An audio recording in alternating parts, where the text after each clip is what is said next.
కొత్తగా వచ్చిన దసరా చిత్రం నుండి అంగన్వాడీలను అవమానించేలా ఉన్న దృశ్యాలను వెంటనే తొలగించాలని డిమాండ్ చేస్తూ సిఐటియు ఆధ్వర్యంలో అంగన్వాడీలు ఆందోళనకు దిగారు. ఆదిలాబాద్ పట్టణంలోని మహేశ్వరి థియేటర్ ఎదుట సినిమా డైరెక్టర్కు వ్యతిరేకంగా నినాదాలు చేస్తూ నిరసన వ్యక్తం చేశారు.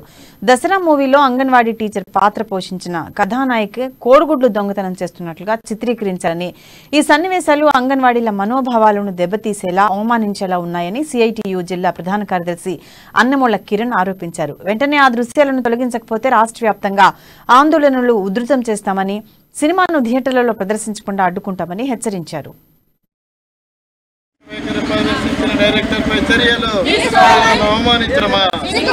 మొన్న 30వ తేదీన దసరా సినిమాను రిలీజ్ చేశారు.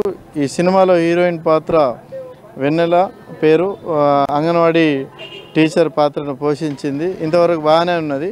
కానీ సన్నివేశాల్లో మాత్రం అంగన్వాడీ టీచర్ అంటే కోడిగుడ్లు దొంగతనం చేసే వాళ్ళలాగా చిత్రీకరించారు. గత 45 సంవత్సరాలుగా ఒక ఆరోగ్యకరమైన భారతదేశాన్ని నిర్మించడానికి, అదేవిధంగా చిన్నపిల్లలకు ప్రీ ప్రైమరీ ఎడ్యుకేషన్ అందించే దాంట్లో అంగన్వాడీలు ముందుండి సర్వీస్ చేస్తూ ఉన్నారు. కరోనా కష్టకాలంలోనూ సేవలు అందించిండ్రు. ఒక ఆరోగ్యకరమైన భారతదేశాన్ని నిర్మించడానికి తక్కువ వేతనాలు పొందుతూ పిఎఫ్, ఈఎస్ఐ, పెన్షన్, ఇన్సూరెన్సు లాంటి సౌకర్యాలు లేకున్నా, ఇన్సూరెన్సు బెనిఫిట్స్, రిటైర్మెంట్ బెనిఫిట్స్ లాంటి సౌకర్యాలు లేకున్నా వెట్టి చాకిరీ చేస్తూ అంగన్వాడీలు సేవలు అందిస్తున్నారు.